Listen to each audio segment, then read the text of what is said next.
Hello, John Fisher. Hope you're all well.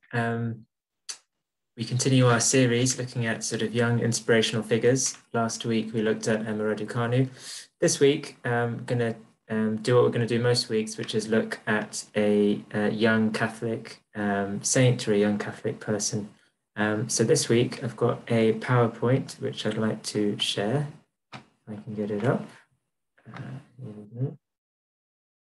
So you should be able to see that. So I'd like to talk about Blessed Chiara Badano, who was an Italian, as you might guess, who died in 1990, shortly before her 19th birthday. What's so special about Chiara? Well, she was in many ways a normal person, really. I'll just skip ahead. So she had a normal upbringing. She loved her parents a lot, but sometimes she argued with them, as I'm sure all of us have. She actually failed her first year of secondary school, so she wasn't particularly intellectually advanced, although she wasn't stupid at the same time. But yeah, certainly not an academic star. She liked staying up late. She liked music, dancing, going out with her friends. Not that she was a big drinker, but she liked to have a good time. She's a very, very normal person, really.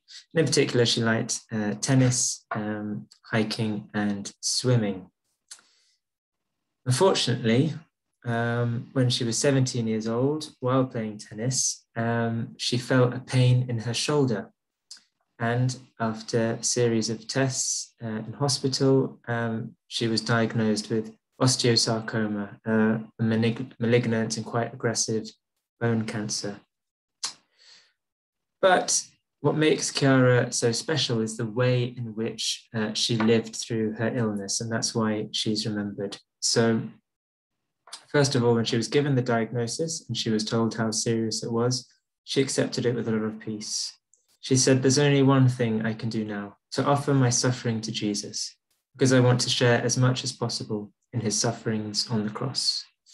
Pretty amazing statement. But there, what Chiara does is she accepts that she's got this difficult diagnosis, but instead of getting moody or upset or angry, she just realizes that she can't change it, and that the best thing is to see this as a way of sharing in Christ's cross. And this is what she did to a heroic degree. So sometimes, for example, when she was in the hospital, she would take walks with another patient who she had befriended, a patient suffering from depression. And she would go on these walks despite the fact that it would actually cause her a lot of pain to walk because of the bone cancer that had spread. But she would do it anyway.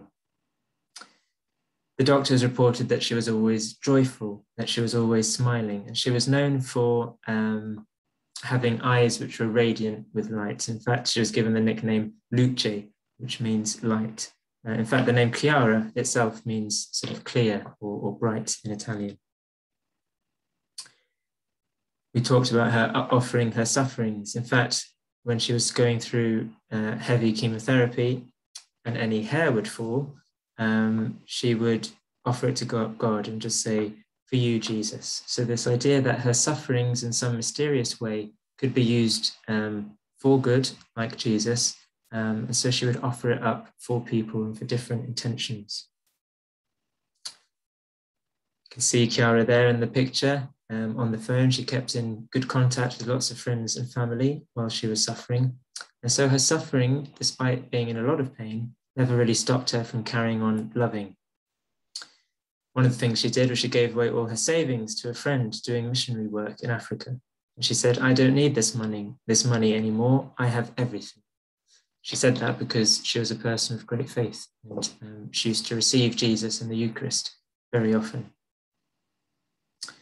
Her parents would often spend long hours by her bedside, but she didn't want them to be upset by her suffering or to suffer because of it.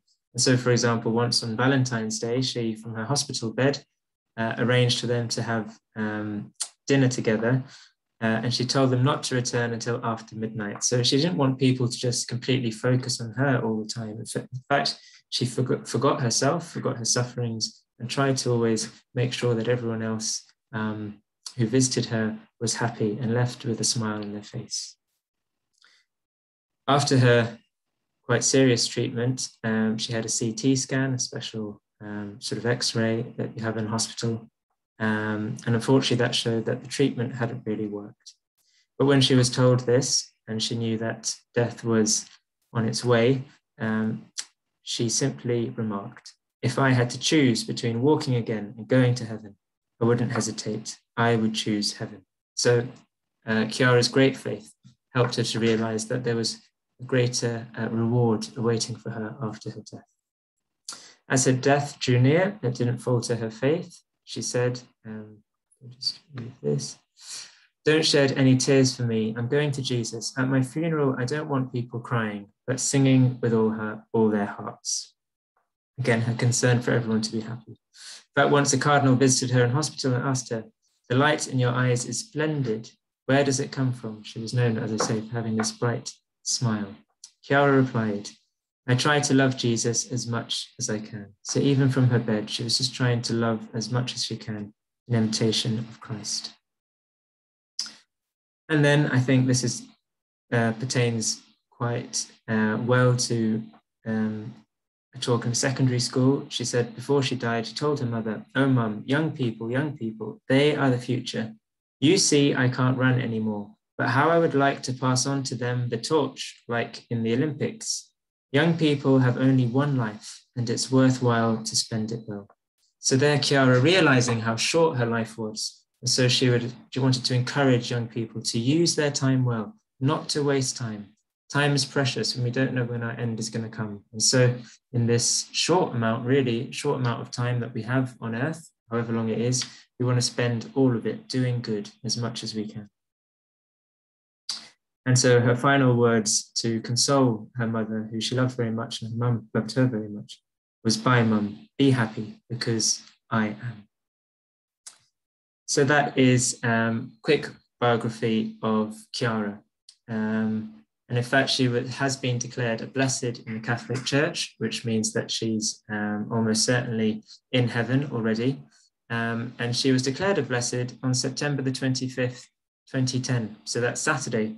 And when you watch that video, that will be tomorrow. So perhaps tomorrow you can just remember to Chiara's life, her example, perhaps even to say a prayer to her, and to ask Chiara to help you in your life, to guide you, so that no matter what happens, good or bad, throughout all our life, we can always just try to love God as much as we can, and to love others despite what we might go through.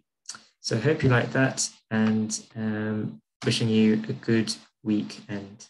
See you and take care.